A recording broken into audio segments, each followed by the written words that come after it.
Marvelous performer. He is celebrating his 40th year in the entertainment business. He will be appearing at the Greek Theater here in Los Angeles on September 14th, the 15th, and the 16th. This is his latest album, Liberace with the London Philharmonic. Would you welcome Liberace?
You got to get an act. I want to be on Star Search. We'll take a break. We'll be right back. Top Police. Stay where you are. That was fun. Thank you for doing that. We're finally back, folks. We'll leave it at that. That was really, I thank you for bringing that piano tonight and that opening. What were you wearing there? There was a black diamond mink coat. Lined in Austrian rhinestones. Of course. Weighs 136 pounds. I couldn't help but... Are you ever worried in this weather you could get sequin poisoning? What would be happening, Lee, if you were working outside tonight? It's 105 degrees out there. You work a long show. You wear costumes like this, which are heavy, and a cape. How would you handle it? Well, I've hit a few nights like that in the outdoor concerts. And the way I know it's hot is when the musicians come to my conductor and ask if they could take their coats off and work in their shirt sleeves. That bad? And I said, well, if I can work in furs, they can work in their jackets. Isn't that difficult? Yeah, because it doesn't look right, for me to be all decked out and then they're sitting in shirt sleeves. Yeah. So they suffer with me. Singers have told me sometimes when they're singing outside the Greek Theater or Hollywood Bowl, the insects are a problem. Oh, the lights. I swallowed one last week. It's good protein. Good protein. I made my entrance, and of course I have some opening lines that are very important to my show. And this bug got right at the tip of my throat, there, and I couldn't get my voice. I couldn't clear it. So I tried coughing it up, and it wouldn't move. Yeah. So I swallowed it. Fair enough. It was delicious. Tell me about the piano. Now, is this the world's largest concert brand? There are actually only two in the whole world like it. Right. And I got both of them. You're hoarding pianos. It's a Baldwin Concert Grand SD10, and I introduced the other one at the Radio City Music Hall, and it was quite a sensation. And I used the music of we call it Super Piano to bring me out and to introduce the piano, but it's really Superman theme, Now, did you supervise the making of this piano? Yes, I have a fellow who's a very wonderful craftsman that works in glass and stained glass windows, and he's done a lot of my pianos with mirrors and things, Right.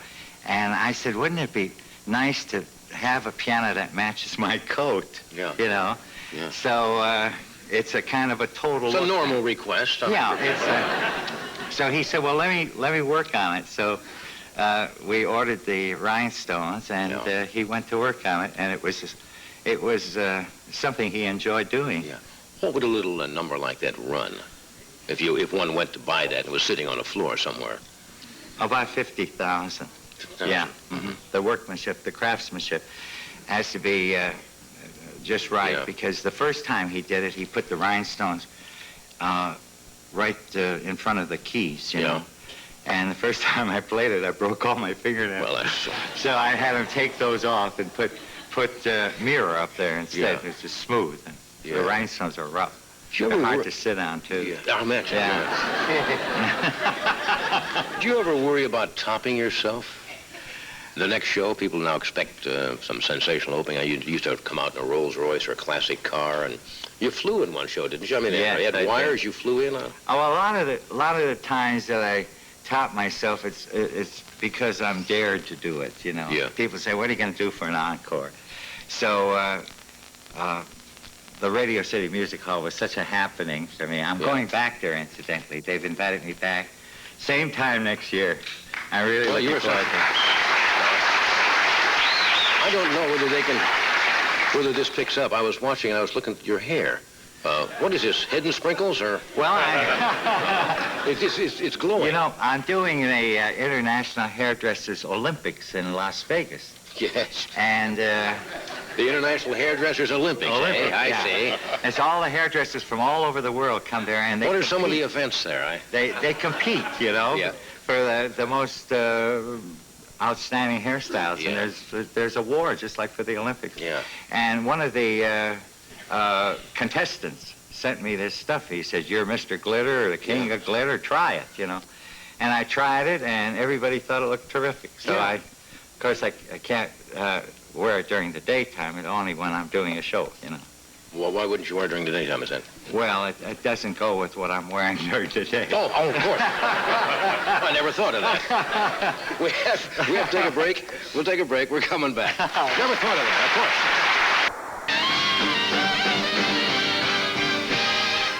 Okay, we are back. I want to mention, so I don't forget it, mention before I forget at the end of the show, you'll be September 14th, 15th, 16th at the Greek Theater. Yes. Yeah, have a great engagement out there. Oh, thank you. You're probably sold out already, aren't you? Well, maybe I will after what you just said. Maybe a couple of tickets. I know the last time you mentioned Radio City Music Hall, it went crazy. I'm glad. You know, they sold 32,000 tickets after you mentioned. Well, you're a remarkable performer. You well, really thank are. you for your help. Okay. Anyway, my next guest